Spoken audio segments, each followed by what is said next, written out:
all us kupuna to stand onipa'a. No more. We give no more. To my mo'opuna, this is a time. I love you guys. Why are we getting arrested? Just to protect the Mauna? Is that a crime? It's not a crime. We live here. This is our land. The road that we're on is Hawaiian homestead land. I am a beneficiary. Auntie Maxine Kahaolelio, another kupuna that was arrested. This mountain is to unify all Hawaiians throughout the state. Rise up in unity. Then nobody can defeat us. Uncle Walter Riddy. And do it with aloha, onipa'a, unity. I love you. Auntie Loretta Riddy, both of whom were also arrested. I live for my mo'opuna. I like set one example for their parents. My Kiki, I love them. I would die for them. That's why I'm here. Uncle Billy Freitas, if you saw the recent picture on the front of Oha's magazine, he was the one lying down on the ground getting arrested. Best place to be, stand for the Mauna, stand for our kupuna, stand for life. Uncle Hank Ferguson, as Hawaii Aloha was sung by our kupuna. Those are the words that he said. I never thought that I awamo this kuleana and stay on the mountain, but I came home last week, and for 2 days, I was so curious what was going on the mountain because I wasn't there. And so I know what it felt like for you guys to be home here and not know what is going on the mountain. So I'm gonna do my best to continue to stand on the mountain, to continue to provide you guys the information and the live streaming. Stand in aloha. I know it's not easy. If you see somebody kind of wavering off, pull them aside and remind them that this is what our kupuna want us to do. This is the greatest weapon we have. And if we can galvanize around kapu aloha, we will win, and we will win big. Yeah. Aloha aina, kuki ai mauna.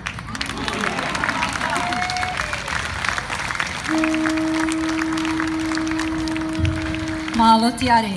Can we bring up Kalekoa and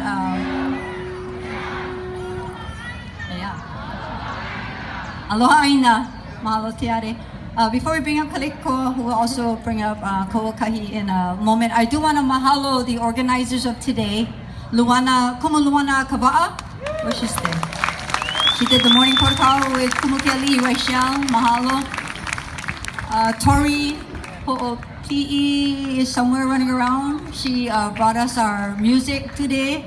And Ko'a Hewa Kia Moku Kapu for Kia'i. So we aloha them. Without them, this would not be possible.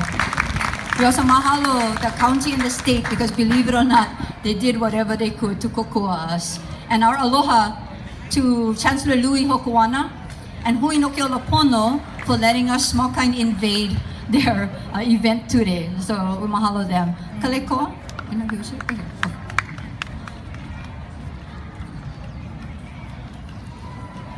And I like to introduce him because you all know him. I like to call him the prophet. Not the one with the IT. No more IT kind of prophet. E to hopo atane e ata mauliola. Yolo hoi o mauliola. Yolo ya oe tane tu melono. Oia ho oia e ola. O kiawi kahuli vera tahonua. O kiawi kahuli lole klani. O kiawi kahuli ya kla ho malama lama ita malama. E a mai Hawaii nui akia, e a mai loko mai o ka pō, puka mai ka moku ka aina, ka lalani aino, nuku mea, ka pai aino, kukulu ka hiki. Ho kumukalani, ho kumu ka honua, ka paa ka naki ka mau. O wa kea ka hiko lua mea o papapahana o muku tuwa ini hanau tai te tu, tai te moe. Hanau tia papapunu, hanau tia papalani, hanau Hawaii, ka moku makahi apu. E a Hawaii, he moku, he kanaka. He kanaka Hawaii, he kanaka Hawaii. He tamana Tahiti, he puari I mai tapa ahu. Mai mo ula nui a kia kanaloa.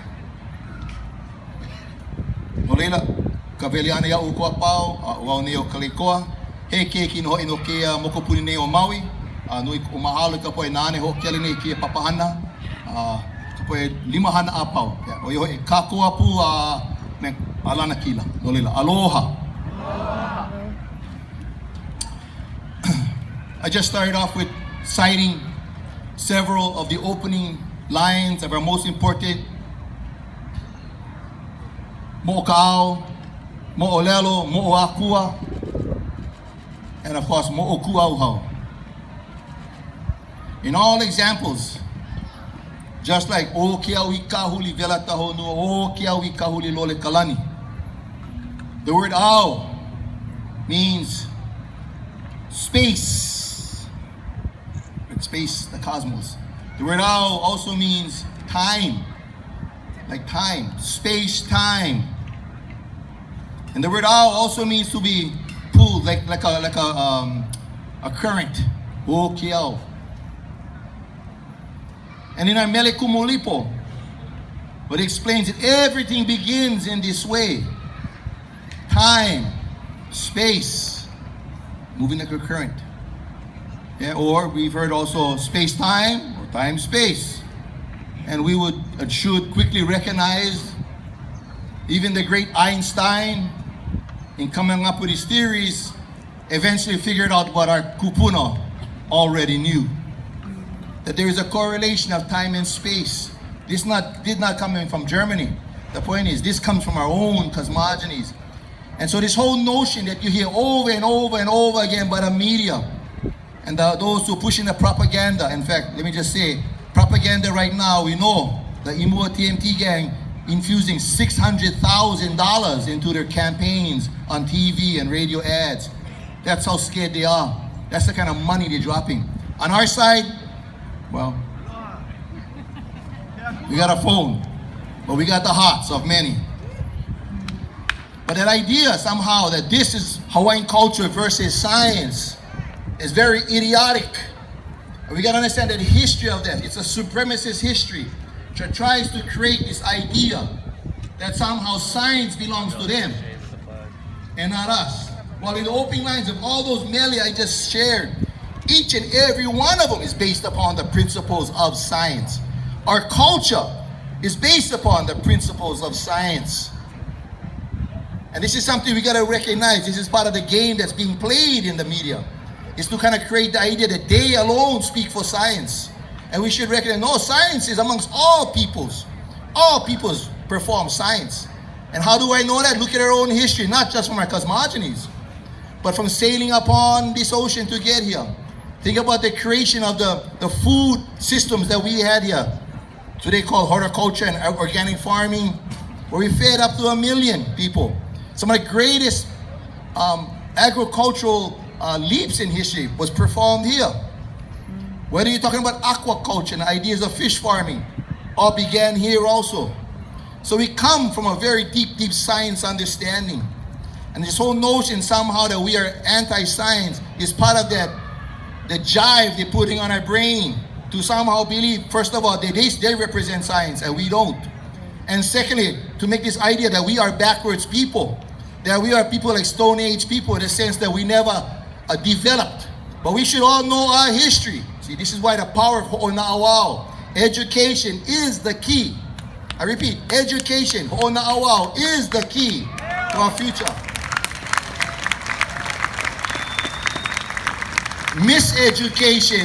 Miseducation has been our demise.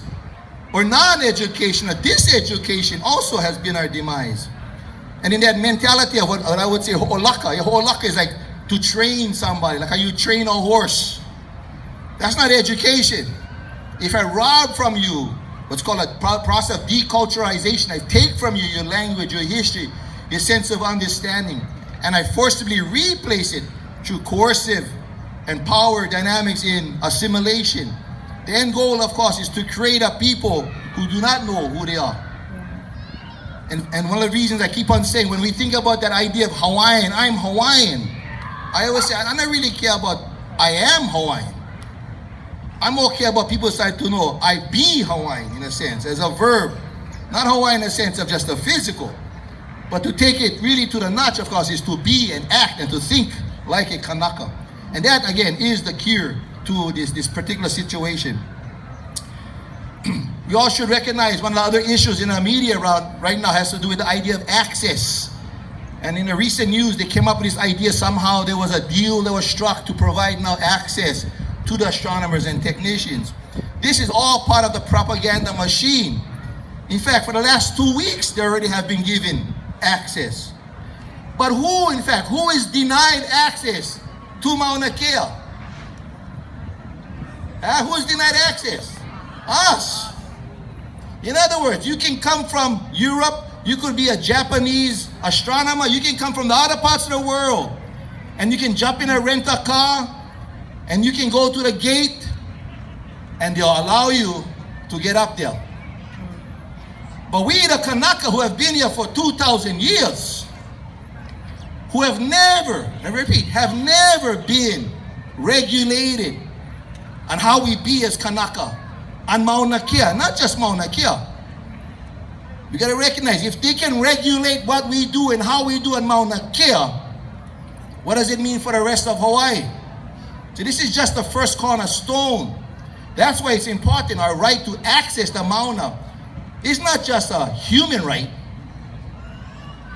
We also know as Ho'aina, we the Ho'amaka'ainana of this land, we all have a vested right in all these lands, particularly at the top, which are Hawaiian government lands of the Hawaiian Kingdom. Or as Ho'aina to the Crown lands also, which is below at Pu'uhuluhulu. Today, much of the lands on the lower area is controlled by the Department of Hawaiian Homelands. And you should ask the question, I wonder how many homes you got in that area. What do you think here? Yeah, nothing. And the upper lands, which is managed, I repeat, managed from the Board of Land and Natural Resources, right, from the 5F Ceded Lands Trust. But we know those are all our lands. We never gave consent. In fact, the title of the lands has always been clear to be our people's lands. But they lease it to the University of Hawaii. The University of Hawaii, basically like a pimp, allows telescopes from all over the world to construct on there and to defile and destroy our Mauna. But then they got real greedy about 20 years ago. And in fact, they said, from 6 to 12, we just gonna only have 12, that's it. We promise, no more. Well, then they went to 13, and then now they wanna put 40. If not the biggest, one of the biggest telescopes ever to be built, proposed to be built. 5 acres of pure destruction. I mean, 5 acres, I want you guys to think about that. 180 feet high.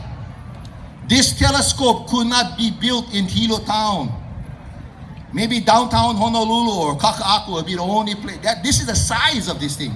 In fact, it's compared to like the state capitol. So this idea somehow is it's just small construction. It's part of the lies that's going on there. They plan to construct on a plateau on the northern side, a pristine area with very little human use. Now, of course, in the minds of the anthropologists and the paid consultants for the development of the TMT say, well, Hawaiians, you didn't have any hay out there. We couldn't find any human artifacts up there. And in their minds, in their argument, that makes it sound like it wasn't important to us. When in fact, the exact opposite is the truth. That the reason why we have these areas, sacred areas, and we know that, what does the word kapu mean? Kapu means restricted, means no just go in. If something is kapu, there's a reason why it's kapu. So we never went to those areas unless for extreme or very important reasons. That's kapu. So even the notion here sometimes, oh, well, maybe not kapu sacred in the religious sense, but sacred maybe in the spiritual sense. Well, that can only come from people who do not know our culture, do not know our history or religious ideas. The fact is, places like the summit of Mauna Kea have always been wahikapu, places that we protected. And reminds us in a scientific way also, we hold dear to those places because we understand fundamentally that we as human beings can be very destructive in our nature. So we must hold tight to these ideas of these places that kind of regulate us, to remember, to always have reverence for, to always understand the importance of these places which are seen as important watersheds. Mauna Kea and the stoves of Mauna Kea is at the highest Mauna in the whole Pacific. It has the highest freshwater lake, Lake Waiau. And so when we think about those lands, We must first also remember that those lands belong to these are our national lands. These are lands that belong to our people. And we have never given consent. And you can go back to the 1960s. We have never given consent to the building and construction of those telescopes. And most vehemently in this past year, actually back to 2014 and to 2015, is that we have risen up as a people to say no more. We will not allow this foreign corporation. By the way, it is a foreign corporation. Look it up. India, China, Japan, Canada, and Caltech. This is not a Hawaiian telescope. Although the University of Hawaii says, well, you know, we might have some of our grad students do some time there. I don't know how many Hawaiian grad students you get in astronomy, but I do know there's other kind of sciences we can do. We can do restoration sciences, hydrology, we can study the weather. There's all different, astronomy is not the only science out there. But you see, they've been benefiting from the use and the misuse of these mountains for far too long. They just believe it belongs to them. It's for them to decide. And I always tell this story about 5 years ago, getting into a confrontation, verbal confrontation with an astronomer who told me, but Kalikoa, Mauna Kea belongs to the world. And I said, well, that's your sickness. First of all, you think you actually speak for the world. The idea that that's the sickness. They think they determine. It's there somehow. And then I say, well, how did the world get it? How long have you been here? He was here only for 7 years. So we think about what we're fighting against. We're fighting against that mentality. We're fighting against big money. And I'll be straight and say corruption. There is corruption within the government. All you need to go do is look up the names of those who sit on places like the Board of Regents of the University of Hawaii, or the Office of Mauna Kea Management. And these institutions that are connected for governance are also hands in the cookie jar as part of the board of directors and investors for corporations who will have direct benefit to fill their pockets. So when they put up these ideas for science and education, I think for some perhaps, but you can clearly see when you look at the powers to be who surround this project. There's a whole bunch that are looking to make a hell of a lot of money, connecting themselves to this military industrial machine, which is the TMT. There's a lot of money to be made out there. And you have many of those in our community who are willing to sell us out for their own pockets. So when we think about what we're involved with, what we call kapu aloha, kapu and aloha, which is an action of aloha that we use, not just in how we engage with those that we struggle against, but also as how we work amongst ourselves, how we deal with one another who have different ideas that we use and come forward with this sense of kapu aloha. So kapu is just not how we engage them. Even more important is how we engage with one another. And that's the beauty of what you see going on the Mauna. People from all walks of life, all backgrounds, coming together, not just to visit. If you're just coming to visit, we don't really want you up there. You should be coming there to serve and work with the community. That's the higher level of kapu aloha. Helping with the kitchen, helping to cook, to clean. Working together in unison, not being asked. As Auntie Hoku had said, yeah, nohona avaya, nohona ohana.